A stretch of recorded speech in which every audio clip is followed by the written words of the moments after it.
vamos poniéndolo como así como en perspectiva las cosas, ¿no? Primero, sí hay una realidad históricamente, Nuevo León se ha quejado porque dice que da más de lo que se le regresa y que hay que hacer una revisión con la cual yo puedo coincidir, pero la pregunta es, ¿cuándo son los tiempos y los momentos, no?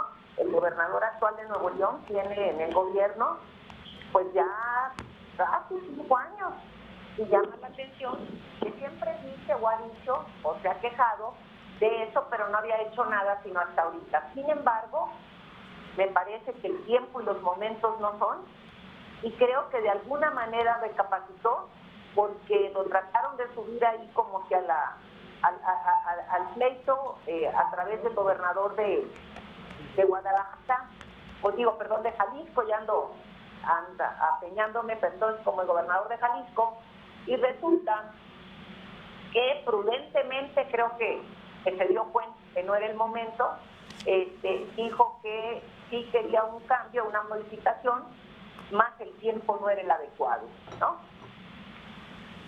¿Hay posibilidades de una conversación entre la Federación y los gobernadores para encauzar esta conversación, sacarle lo bueno que tenga y limar las asperezas? Porque tengo la impresión, Tatiana, pero quizá no tengo la misma información que tú, que no están satisfechos con la fórmula en la que se ha decidido conversar con ellos. Me refiero concretamente a las reuniones en Gobernación, donde ha estado presente también el secretario de Relaciones Exteriores. Los gobernadores están pidiendo una conversación más directa con las autoridades sanitarias, un flujo más directo de conversación, y podría ser esto también algo que está lastimando. Ya vimos incluso el caso de Jaime Bonilla, que se enojó con el IMSS.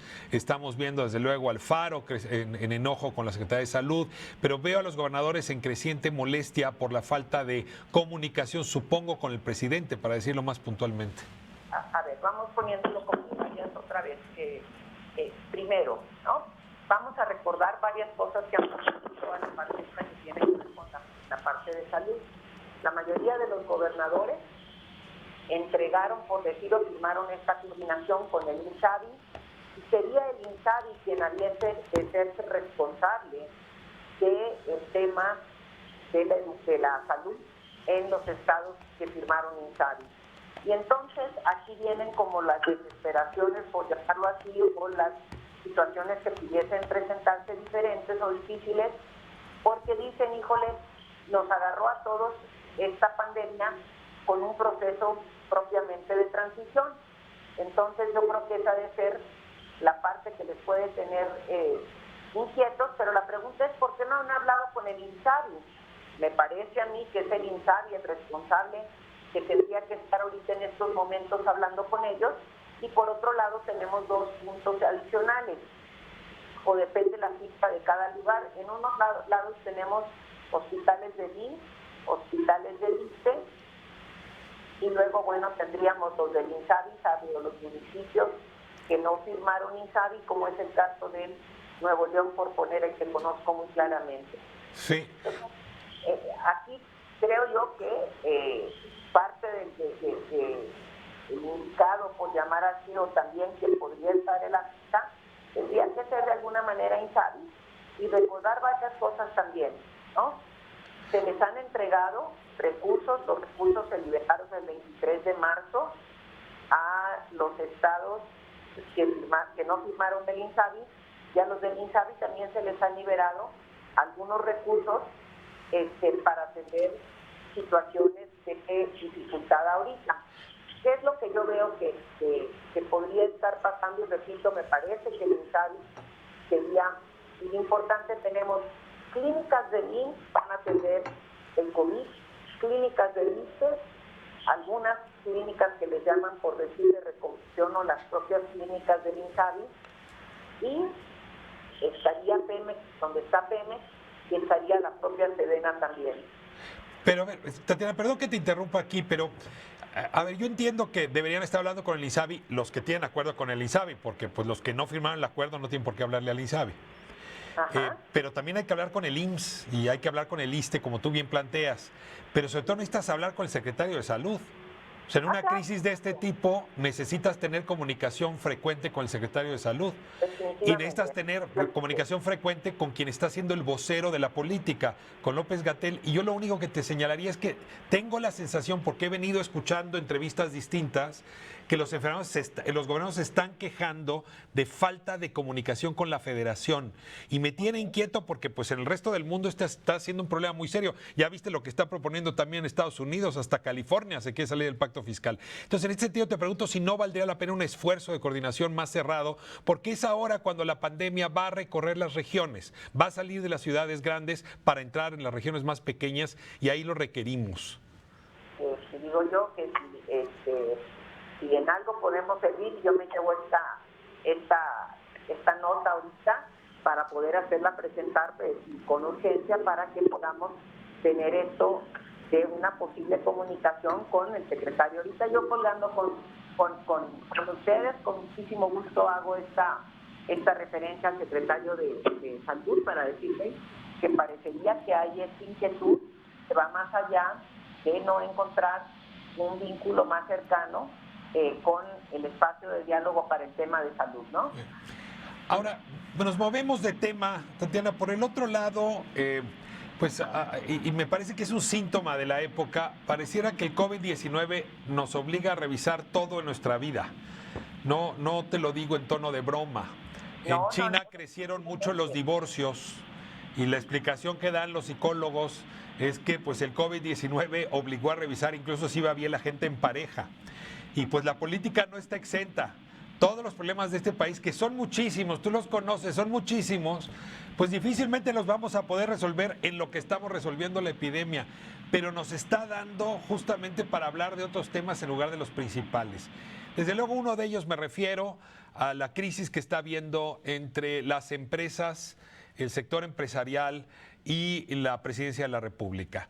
Lo mencionaba hace un rato, tus balcones son muchos y uno de ellos pues es haber visto de cerca a tu padre ser un líder de confederación empresarial, saber lo importante que es que esos liderazgos se entiendan bien con el poder o lo que pasa cuando se rompe esas conversaciones. Es que te rogaría tu reflexión a propósito pues de este desaguisado que ocurrió la semana pasada y que todavía no se antoja estarse resolviendo. Hay una propuesta efectivamente por parte de algunas cámaras empresariales donde piden reconocer o tratar, donde meten una lista, vamos a ponerlo así, de peticiones, me acuerdo, si no mal recuerdo eran 5, no sé si han crecido, 5 peticiones muy claras al Poder Ejecutivo, en donde dicen necesitamos, pues voy a decirlo, apoyos o necesitamos una mirada diferente al trato que se ha venido dando, que se va a dar ahorita con la emergencia, voy a corregir, que se da con la emergencia sanitaria para las pequeñas y medianas empresas. Ellos pedían que no pagar ahorita los impuestos del 2019, pedían diferir el IMSS, el diferir los impuestos de estos meses, dependiendo de la duración propia del COVID, el tener algunos créditos y la devolución del IVA. Cosas que han sucedido. Yo personalmente, y así lo decía, no me parece, y esto es personalmente, que la del 19 tuviese que estar incluida aquí porque ya estamos a marzo cuando empieza esta situación y ya tendrías que haber hecho tus números y tus juegos para poder estar pagando el 19, que yo no lo metería en el paquete. Entonces me quedo con otros 4 puntos que solicitan.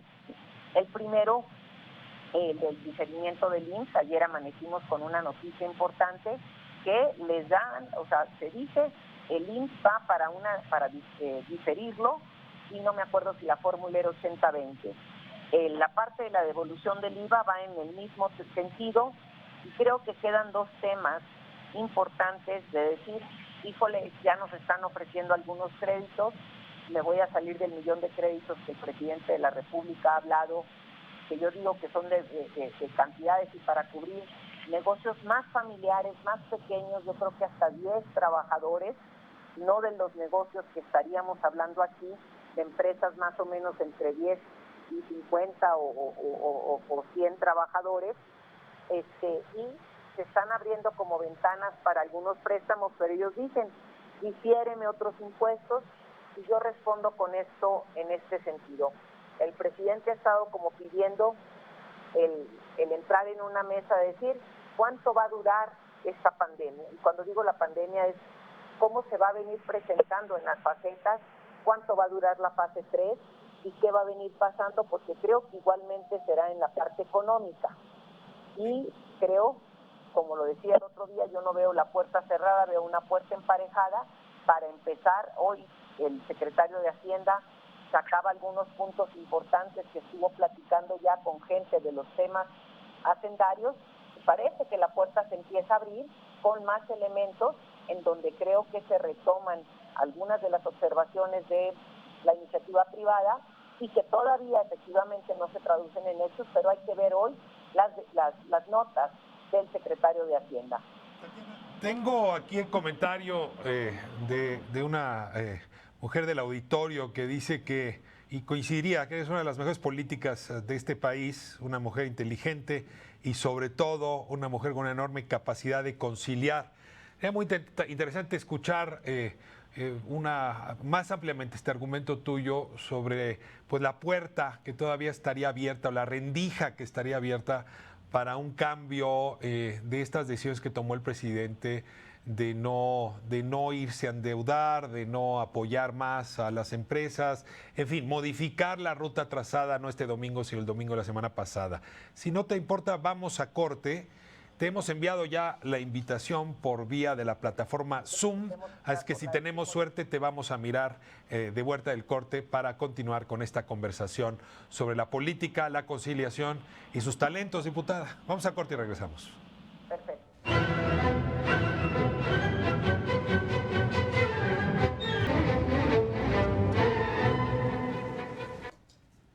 Bueno, pues estamos de vuelta, decía yo hace un momento, con Tatiana Cloutier, que ha habido pues fracturas, divisiones a propósito de la estrategia a tomar para atender la crisis económica del país. El diagnóstico es altamente preocupante, ¿no? Traemos una pérdida aproximada del Producto Interno Bruto calculada por el Fondo Monetario Internacional o por Bank of America de entre 6 y 8 puntos. Hacienda lo traería entre 0 y 4 puntos de pérdida de riqueza. Y pues desde luego cuando esa pérdida de riqueza se va, lo que se va es el flujo de la caja, ¿no? Es decir, las empresas, los negocios, las personas dejamos de recibir recursos y pues tenemos que seguir haciendo pagos. Y en ese sentido, pues en una crisis como esta lo importante es aportar para el flujo de caja. Y pues lo que hacemos los seres humanos normalmente para nutrir el flujo de caja cuando se nos vacía, pues es irnos sobre ganancias de futuro, es decir, pedir crédito sobre lo que vamos a ganar en el futuro. Pues más o menos eso es lo que está haciendo el mundo entero, pero México ha tomado la decisión por lo pronto a nivel gubernamental de no endeudarse. Al revés, el presidente López Obrador decía esta mañana que le va a pedir al Banco de México que los excedentes que le está dando la variación, el precio de nuestra moneda, se utilicen para pagar deuda previa. Es exactamente lo contrario más o menos a lo que está haciendo el resto del mundo. Tengo a Tatiana Cloutier ya de vuelta en la línea. Tatiana, gusto saludarte. Igualmente, Ricardo, ¿qué tal? Pues estábamos en esta reflexión, Tatiana, y bueno, yo me hago cargo del papel que te toca jugar. La verdad es que siempre habla muy bien de tu papel legislativo, de tu papel político, intentar conciliar posiciones. Este ha sido tu tarea desde hace muchísimo tiempo. Eres un político glorieta, si me dejas decirlo así, donde distintos caminos se encuentran. Ahora, te pregunto si en esta ocasión sientes posibilidades para modificar en algo las decisiones que el presidente ha tomado, particularmente a propósito de la deuda que tendría que contraer el gobierno mexicano y desde luego del déficit que tendría que abrirse para poder financiar el flujo de caja de una planta productiva pues que va a sufrir mucho cuando no ya está sufriendo mucho. A ver, dos cosas aquí. Primero, no es uno de los fuertes míos toda la parte esta o no ha sido un tema en el que yo me he metido mucho, ni en cámara ni nada, en la parte de la economía, o sea, de las finanzas, porque para no hablar de la economía, ¿no? Sin embargo, esta mañana me desperté y lo primero que hice cuando vi fue los tweets que había mandado el secretario de Hacienda, y repito, habla y presenta unos, y que hemos estado platicando en esto, o sea, empieza a abrir. La puerta estaba emparejada y yo pienso que empieza a abrirla, ¿sí? No he platicado yo ahorita más detalle para ver en qué términos o qué es lo que se viene a detalle como propuestas. Sin embargo, cerrada, la puerta siempre está abierta y no hemos terminado de ver todavía qué va a pasar, la duración que va a tener propiamente esta pandemia. Y creo que la pandemia surge en dos vertientes, la parte de salud y la parte de la salud de las empresas. La salud de las empresas obligaría que tanto el legislativo como el ejecutivo tuviésemos que tener inclusive una revisión por etapas. Mario Delgado lo hablaba muy bien, decía que pues la fase, o sea, no vamos en la fase 3 de las empresas, por ponerlo algo ahorita, en términos del acompañamiento propio de la enfermedad, o sea, de la pandemia. Entonces yo creo que teniendo la presentación de decir, se espera que la fase 3 dure tanto, entonces se abrirían los negocios, o a lo mejor el sector primario y secundario en tales términos. Yo creo que viendo la película ya más a detalle, podrían hacerse o no algunos ajustes que deberán hacerse con una visión, cuando digo de largo plazo de la pandemia, y ahorita está todavía en el mediano plazo, no porque no esté claro, sino porque no sabemos cómo va a venir el tiempo para abrir o no. Yo estoy segura que esto habremos de tener para el viernes definiciones muy claras. Pero ahora, Tatiana, un compañero tuyo de bancada y colega tuyo, Porfirio Muñoz Ledo, nos decía ayer aquí, antier, que él ve una distancia conceptual importante entre el secretario de Hacienda y el presidente. Es decir, que el secretario de Hacienda esté proponiendo cosas no quiere decir que el presidente las esté proponiendo. Sí pareciera que estamos viendo mensajes paralelos. Yo te ruego que me ayudes a corregir. Nosotros no estamos ahí cerca de las conversaciones en el poder, pero pues oímos voces, ¿no? El pueblo, el resto de la gente oímos a distancia lo que se está diciendo ahí, y yo te rogaría que me ayudaras a precisar si tiene razón Muñoz Ledo o sería una concepción inadecuada. Vamos a ver, vamos a suponer que Porfirio tuviera parte de la razón, ¿sí? Vamos a ver, si ahorita Porfirio interpreta aquí que hay como una disasociación entre lo dicho y A y B, eso quiere decir que están discutiendo hacia adentro qué va a pasar para poder ayudar y tender un puente entre estos, porque la comunicación o la puerta sigue abierta. Por eso digo yo que la puerta no está cerrada todavía. Ahora, Tatiana, el presidente siempre te oye mucho. En la campaña te escuchó muchísimo.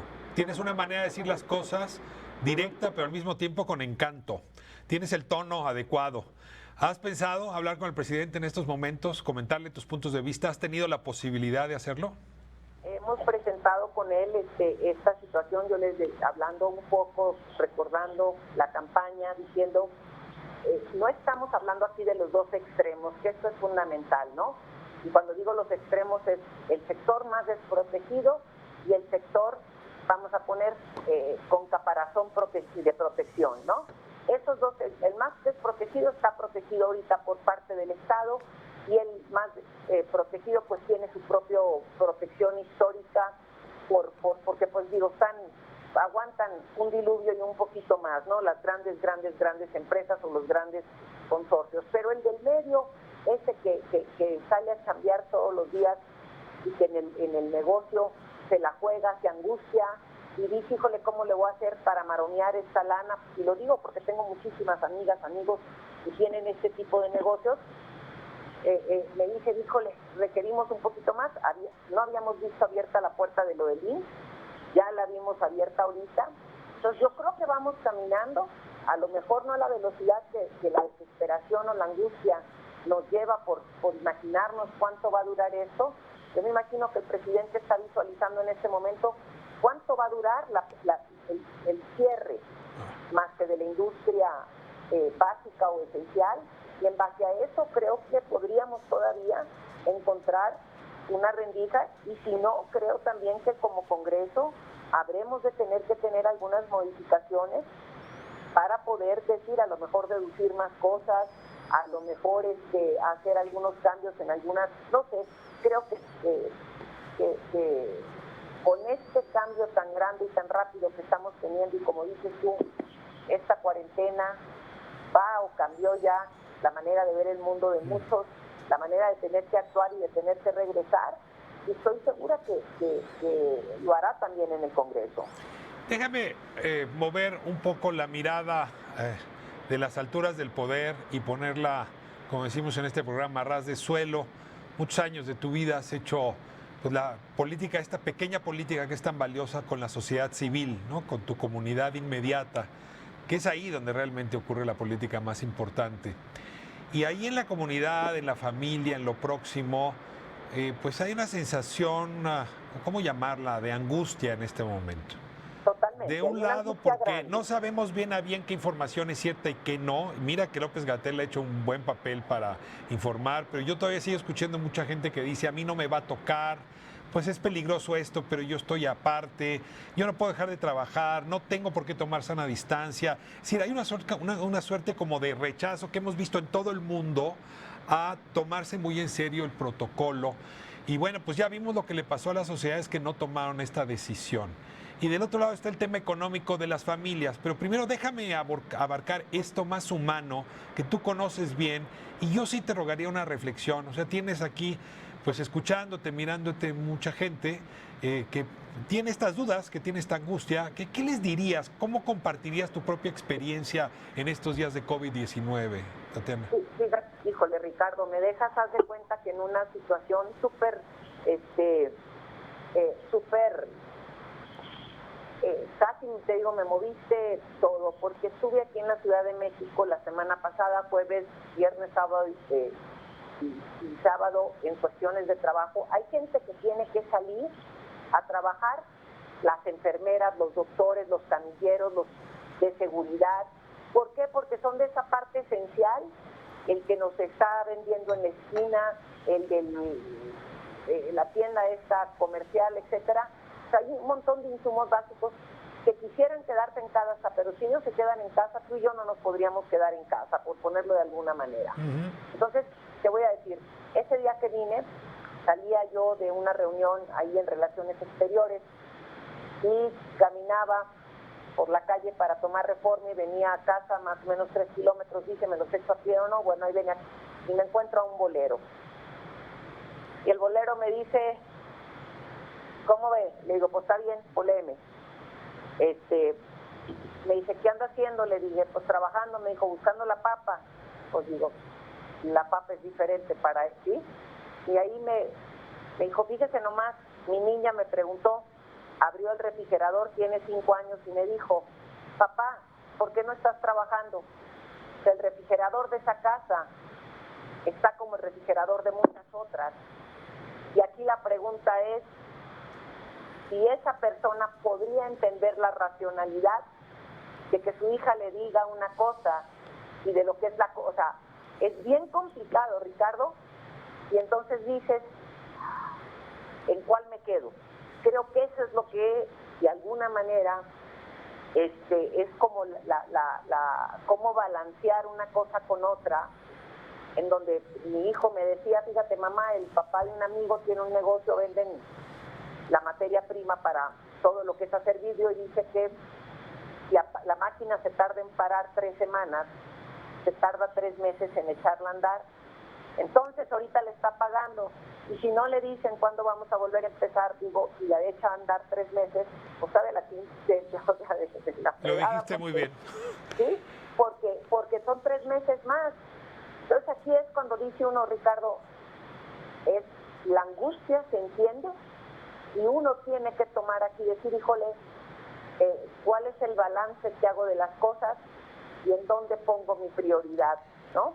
Ahora, Tatiana, hay un desacuerdo fundamental, y no es un desacuerdo solamente en México, y es sobre la duración de la crisis. Yo mirando, como estarás haciendo tú, lo que está pasando en otros países, pues no es que se lo puedan permitir o no, pero los gobiernos están calculando, pues de que tuvieron el primer caso al fin de la crisis, cerca de 5 meses. Esto nos estaría llevando en México a regresar a una vida normal, hay que decirlo fuerte, entre agosto y septiembre. Decir hoy que va a ser pasajero, pues desde luego que te tranquiliza el alma, pero sinceramente no se ve pasajera la posibilidad de que ese hombre con su cajón de bolero vuelva a tener el mismo ritmo de trabajo que tenía antes de septiembre.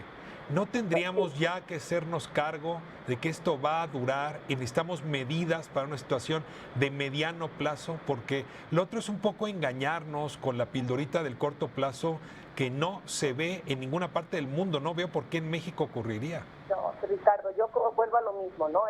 Yo digo que el inicio de la fase 3 es el que determina muchísimas acciones y muchísimas otras tareas o circunstancias que nos van a llevar a determinar todo esto de lo que estás planteando. Fíjate nomás, Ricardo, me voy a ir a Nuevo León, porque otra vez nos confundimos. Te voy a decir, te puedo enseñar ahorita chats donde me dicen, ya abran en mayo, como que yo tuviera la puerta para abrir, ¿verdad? Pero decir, ya urge.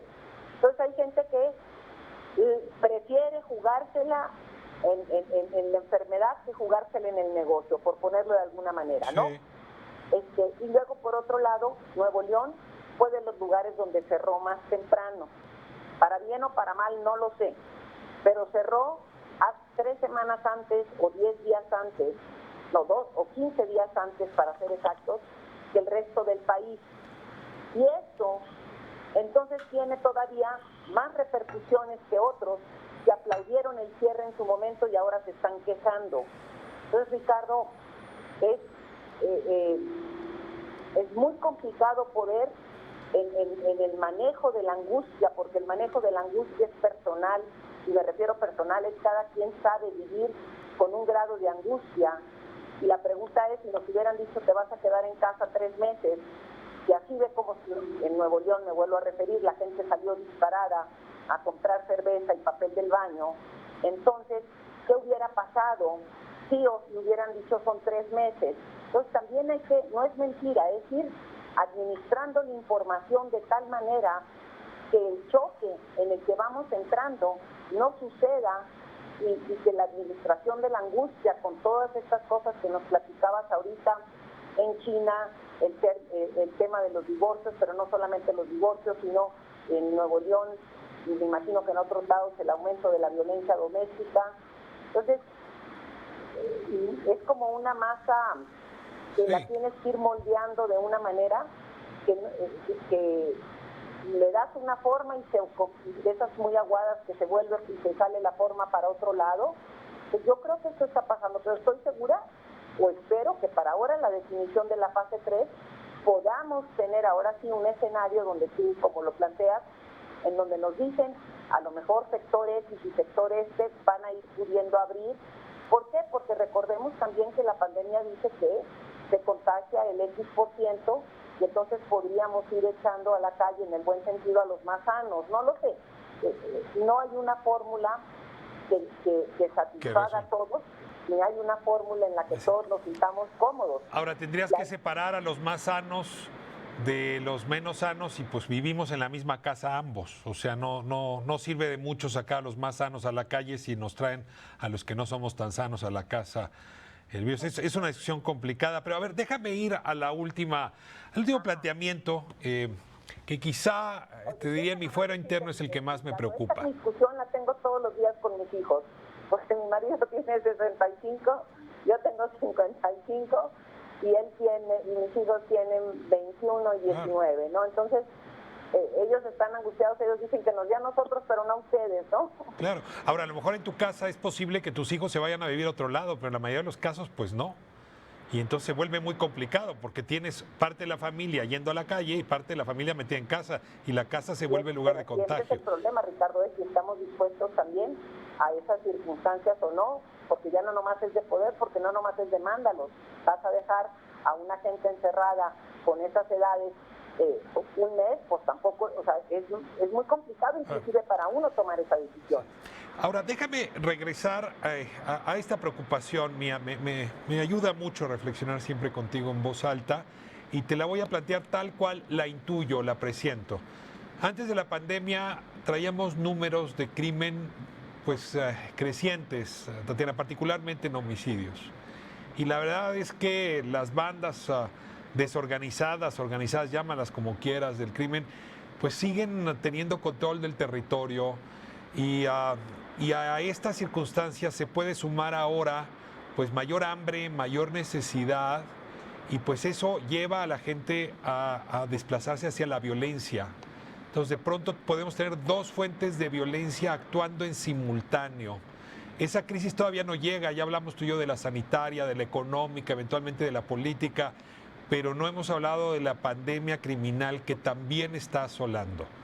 Y en ese sentido, la única pregunta que te puedo hacer, no quiero que sustituyas al secretario Durazo en esta discusión, simplemente la única pregunta es, ¿qué tono desde la política, gobernadores, presidentes, legisladores, dirigentes de partido, en fin, liderazgos de todo tipo, empresariales, sociales, académicos, intelectuales, periodistas incluidos, tendríamos que asumir pues para no llevar a mayor violencia, porque eso está también que se asoma, pues. Ricardo, yo creo que esta pregunta se vuelve fundamental y digo otra vez, la pandemia ha tapado los otros números en el buen sentido de la palabra y en el malo, ¿no? O sea, no permite que veamos lo otro porque estamos ocupados de esto, ¿no? Pero ¿qué creo que es fundamental? Y aquí es, ante este planteamiento que haces, veo como tres cosas que tendríamos que estar haciendo en lo individual, en lo colectivo y en lo social, ¿no? Primero es el enojo, la frustración, la desesperación y el encierro llevan a que subamos el tono en todo. Y hay unos que mezquinamente juegan a las fake news y eso saben ellos perfectamente que entre los pensamientos de miedo que tiene una población juegan con ellos para que el tono se suba. Cuidado, porque el tono se sube para todos. O sea, si el tono se sube, el tono no distingue entre si hiciste una fake news o estabas jugando, lo único que querías era empujar para que se aceleraran ciertas cosas que sueñas que sucedan. Entonces, primero hay que bajarle y hay que bajarle en el tono en el que nos enfrentamos a las circunstancias y a las decisiones. La otra que parecía muy tonta, y van a decir ¿no? Es necesitamos hacer cosas en casa que nos permitan tomarnos 5 minutos de relajación, llámese con respiraciones, llámese con relajación, llámese con cuestiones espirituales que cada quien maneje según sus creencias. Necesitamos, y todavía estamos a tiempo, de empezar a hacer y consumir productos que nos permitan ir mejorando nuestro sistema inmune, ¿sí? Y por otro lado, creo también que necesitamos entender que, es como cuando en la escuela se peleaban los alumnos y decían nos vemos a la salida, ¿sí? No nos podemos ver para agarrarnos a trancazos hasta la salida de la pandemia. Ahorita lo que requerimos es tender lazos, cada quien que pueda. Te digo, ¿qué estamos haciendo muchas personas? Yo te digo, veo actos de fraternidad, de hermandad, de solidaridad de muchísimos tipos, gente que está haciendo cosas para poner que la señora que vende tacos en la esquina pueda vender más tacos para que los regale, o sea, no, yo le pago tantos tacos para que más gente pueda comer, que no tiene acceso a la comida ahorita. O sea, tenemos que hacer esta cadena que se vivió de alguna manera en el temblor. ¿Por qué? Porque estamos, no puedo apostar a que te vaya mal para yo sentir que gané y poder ir a ganar después.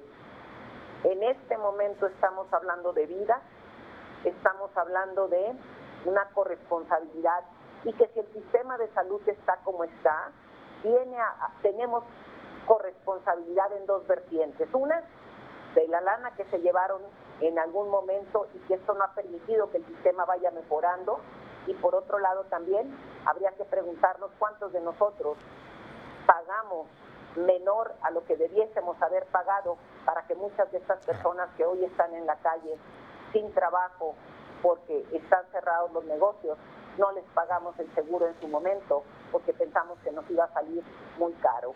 Somos copartícipes de esto y requerimos de la mano tomarlo. Como decían en el pleito, nos vemos a la salida del COVID, no antes. Yo te diría, con una metáfora similar, nos vemos en la otra orilla y hagamos todo lo posible para que los mejores ángeles de nuestra naturaleza nos devuelvan a la otra orilla más solidarios, más reconciliados, más comunidad, más familia, más México. y no más fragmentados, rotos, quebrados y distantes. Yo le agradezco muchísimo a Tatiana Cloutier que esté jugando este papel, que sabe jugar también, de llevarnos juntos a la otra orilla en lugar de separarnos en lo que el río se mueve. Tatiana, gracias por esta oportunidad y esta conversación. Al contrario, Ricardo, un abrazo grande. Nos vemos muy pronto, mucha suerte. Nos vemos en la otra orilla. Nos vemos en la otra orilla. Que nos vamos a ver en la otra orilla. Muy solidarios. Gracias, Tatiana. Nos vemos.